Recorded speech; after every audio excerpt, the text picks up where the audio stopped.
Hello friends, कैसे हैं आप लोग। आई होप आप अपनी लाइफ में मस्त होंगे, तंदुरुस्त होंगे, ज़बरदस्त होंगे। तो चलिए आज इस वीडियो में बात करते हैं कि जो सिजेरियन डिलीवरी होती है उसमें आपको आपका केयर किस तरीके से करना है। जो सी सेक्शंस होते हैं जहाँ पे पेट पे आपको कट्स लगते हैं, तो उनके जो टेकिंग केयर होता है उसको मैं कुछ स्टेप्स में डिवाइड कर रही हूँ ताकि वो आपको समझने में ज़्यादा ईजी हो। फॉर एग्ज़ाम्पल कि हमको सी सेक्शन जब हमारा हो जाता है उसके बाद हमें नहाने का क्या शेड्यूल रखना चाहिए और नहाते टाइम किस सावधानियों का ध्यान रखना चाहिए, क्योंकि हमारे जो पेट है उसमें स्टिच मार्क्स आए हैं 5 से 6 according to the babies weight. उस अकॉर्डिंग डॉक्टर आपको स्टिचेस देते हैं।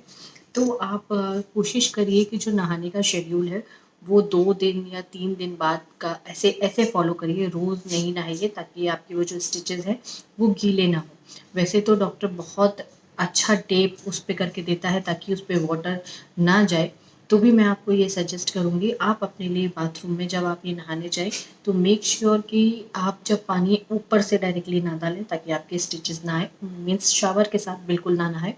उसके लिए आप क्या फॉलो कर सकते हैं, तो आप एक छोटा सा स्टूल ले लें ताकि आपको झुकना ना पड़े मग उठाने के लिए बाल्टी से, या आप एक चेयर रख लें ताकि आपका जो फ्लो है वो बिल्कुल डायरेक्ट हो कि आप बकेट से पानी लें और डायरेक्टली डालें। अब आप पेट के स्टिचेस के लिए क्या करें, ऑल्दो तो बहुत अच्छी स्टिचिंग उन्होंने करके दी है, बहुत अच्छे से टेपिंग करके दी है, तो भी आप एक कोशिश करें कि जो एक रैपिंग पेपर होता है ना, बहुत सारे जैसे पॉलीथीन्स होते हैं, वो कट करिए और उस नहाते के टाइम पे उस जगह को पूरा अपने जो आपका स्टमक है उसको रैप कर लीजिए और नहाइए, ताकि उससे क्या होगा, अगर पानी जा भी रहा है तो आपके स्टिचेस गीले ना हो।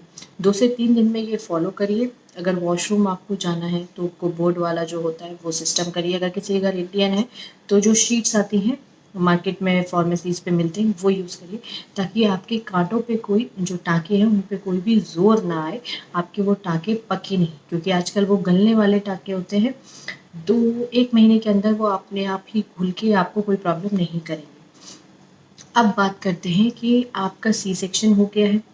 अब आपको वेट भी लूज़ करना है, स्टमक भी कराना है, लोग मसाज भी कराते हैं, वो कैसे फ़ॉलो किया जाए? तो उसके लिए मैं बता रही हूँ कि जिनका सी सेक्शन होता है उनको इतनी ब्लीडिंग नहीं होती आफ्टर डिलीवरी, जितना कि नॉर्मल जिनकी डिलीवरी होती है उनको 20 डेज़ 30 डेज़ पीरियड चलता है। तो उस पीरियड चलने की वजह से जो उनका बेली है वो स्लोली स्लोली स्लोली उसमें से मतलब कम होता जाता है। जो सी सेक्शंस होते हैं उनमें डिलीवरी ज़्यादा से ज़्यादा 2 या 3 दिन चलती है, वो भी हेवीली ब्लीड नहीं है। मतलब आप सोचें कि आप ब्लीडिंग आपका लूज़ होगा तो आप वेट लूज़ कर लेंगे, स्टमक लूज़ हो जाएगा, ऐसा नहीं होता। जो सी सेक्शन होता है उसको आप पेट को भी नहीं बेल्ट से बांध सकते, जैसे नॉर्मल डिलीवरी में आप पेट बांध के लोग बोलते हैं बेल्ट लगाइए ताकि आपका वो जो पेट बड़ा हुआ पेट है वो भी अंदर जाए। हम ये भी फॉलो नहीं कर सकते क्योंकि हमारे पेट पे भी स्टिचेस है। तो उस कंडीशन में आपको क्या करना है, तो सिंपल सा स्टेप है कि पहली चीज़ तो अगर आपका बेली फैट है तो बिल्कुल भी कोई भी बेल्ट ना लगाएं जब तक आपका पर्टिकुलरली वो एरिया क्योर नहीं होता है, क्योंकि आप बेल्ट लगाएंगे पसीना आएगा, उस पसीने से हो सकता है वहाँ पे इन्फेक्शन हो जाए। अभी हमारी मेन प्रायोरिटी ये होनी चाहिए कि हमारे जो स्टिच मार्क्स है वो जल्दी से क्योर हो जाए, हम जल्दी से एक्टिव फॉर्म में आ जाए ताकि हम बेबी का बहुत एक्टिवली ध्यान रख सकें। अगर हम ही अपनी तकलीफ को लिए रहेंगे तो जो हमारा नवजात बच्चा है उसको कैसे हम वो करेंगे। तो उसके लिए आप क्या करिए, बेल्ट मत लगाइए। अगर आपको मसाज करानी है, लोग मालिश कराते हैं, सी से जिनका नॉर्मल डिलीवरी होता है वो तो पेट में भी मसाज कराते हैं, तो आप पेट का एरिया छोड़ के हाथ पैर पीठ चाहे तो इस तरीके से अपनी मसाज करा सकते हैं। और कोशिश करिए कि जब आप पीठ की मसाज करें तो पेट के नीचे कुछ ऐसे रख लें ताकि आपके जो पेट के ऊपर साइड पे ऐसा कुछ कुशन रख लें ताकि जो लोअर पार्ट है वो आपका डायरेक्टली उससे कांटेक्ट में ना आए। जहाँ पे आप करा रहे हैं, अगर बेड है, अगर ज़मीन है तो उससे कांटेक्ट में ना आए, उसको ध्यान में रख के अपनी मालिश कराइए। पेट की मालिश बिल्कुल नहीं कराइए। तो इस तरीके से आप फॉलो करेंगे तो आपको मालिश आप करा सकते हैं, कोई प्रॉब्लम नहीं होगी। बेल्ट आपको बिल्कुल नहीं लगाना है ताकि आपको पसीने से कोई इन्फेक्शन ना हो सके। अब बात करते हैं कि हमारा पीरियड तो इतना लंबा होगा नहीं ताकि वो सारी चीज़ें हो जाए, तो उस केस में हमारे को बेली फैट कम करना होगा इमीडिएट। तो हम उसके लिए क्या कर सकते हैं, तो आप क्या करिए, गर्म पानी पीना स्टार्ट करिए, अजवाइन का वाटर पीजिए, अजवाइन को गर्म करिए, पानी में उबालिए, एक थर्मस में भर के अपने रूम में अपने पास ही रख लीजिए। थोड़ी थोड़ी देर में वही पानी पीजिए, वो पानी गर्म होता है। तो उससे आपको 2 फ़ायदे हो जाएंगे। एक फ़ायदा तो ये हो जाएगा ताकि आपका जो बेली फैट है वो धीरे धीरे धीरे धीरे कम होने लगेगा। दूसरा, अजवाइन के वाटर से या जीरा वाटर से, या एक कुछ लोग चरुए का पानी भी बोलते हैं, मुझे नहीं पता वो मार्केट में किस नाम से दिया जाता है। मेरी मदर ने मुझे वो चीज़ दिया था, वो पानी बना के रख देती थी और फिर उसी पानी को उबाल के गर्म करके मेरे थर्मस में रख देती थी। पिंक से कलर का वो वाटर होता है, वो मैं पिया करती थी। वो भी सेम ही वर्क करता है। अगर आपको नहीं मिल रहा, कोई प्रॉब्लम की बात नहीं है, अजवाइन वाटर पीजिए। मैंने साथ साथ अजवाइन वाटर भी पिया है। तो जब आप ये वाटर पियेंगे, आपका ये जो बेली फैट का वो है वो रिड्यूस होना स्टार्ट होगा। सेकेंड, ये आपको डाइजेशन में मदद करेगा। अभी आप जब हॉस्पिटल से आए होंगे तो डॉक्टर ने आपको कुछ ऐसी मेडिकेशंस दी होंगी, तो आपका स्टूल है वो लूज़ रहे। अगर टाइट स्टूल होगा तो पावर लगेगी और उसकी वजह से जो टाँके हैं वो जल्दी से क्योर नहीं होंगे। तो जब ये आप अजवाइन वाटर पियेंगे, हल्का गर्म पानी पियेंगे, तो ये आपको डाइजेशन में हेल्प करेगा। तो अगर आप मेडिकेशन आपकी स्टॉप भी हो जाती है 1 हफ्ते 2 हफ्ते बाद भी, और ये आप 2 से 3 महीने पीते हैं, तो ये आपके लिए फ़ायदेमंद ही है।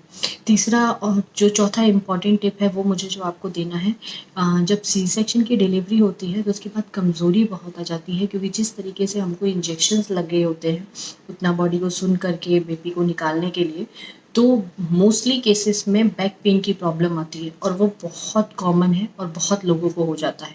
किसी से भी आप पूछेंगे सी सेक्शन हुआ है, बैक में बहुत पेन है, क्योंकि बहुत लंबा सा इंजेक्शन लगा है। तो उस चीज़ में आपको क्या करना है, डॉक्टर आपको आयरन, विटामिन डी और कैल्शियम की मेडिसिन देगा। 1 मंथ के लिए भी दे सकते हैं, 3 महीने के लिए भी दे सकते हैं। तो ये जो हेल्प करता है, एक तो बॉडी आपको जो स्ट्रॉन्ग करनी है, क्योंकि डिलीवरी के बाद आपकी बॉडी एकदम कमज़ोर सी हो जाती है, तो वो उसमें हेल्प करता है। दूसरा, ये चीज़ आपको आपकी जो स्ट्रेटनिंग है बोन्स के लिए, उसमें हेल्प करेगा। तो मेरा एडवाइस आपको ये है कि अगर आप 2 महीने 3 महीने कर रहे हैं, उसको पूरा 6 महीने तक कंटिन्यू करिए। जैसे प्रेगनेंसी में आपने बहुत अच्छे से कैल्शियम, विटामिन डी और आयरन खाया है, तो वैसे ही आप कोशिश करिए कि आप एटलीस्ट विटामिन और कैल्शियम तो पूरा 6 महीने तक खा ही लें, ताकि आपकी जो बैकबोन की समस्या है, जो आगे जाके आपको कुछ पेन कर सकता है बैक में, वो सारी समस्या आपकी ख़त्म हो जाएगी। छोटी सी एडवाइस है लेकिन बहुत काम की है, पर्सनल एक्सपीरियंस से बता रही हूँ। अगर आप फॉलो करेंगे तो जो सी सेक्शन की डिलीवरी है वो आपकी बहुत ज़्यादा स्मूथ रहेगी। और सी सेक्शन की डिलीवरी के दिन क्या क्या होता है, कैसे क्या होता है, हमको हमारा केयर किस तरीके से करना है, उसके लिए मेरी एक डेडिकेटेड वीडियो है, आप वो ज़रूर देखिएगा, आपको उससे बहुत हेल्प होगी। अगर मेरी वीडियो आपको थोड़ी भी अच्छी लगती है, कुछ इन्फॉर्मेशन मिलती है, तो अपने आपके जो थॉट्स हैं वो मुझसे ज़रूर शेयर कीजिएगा। Thanks for watching.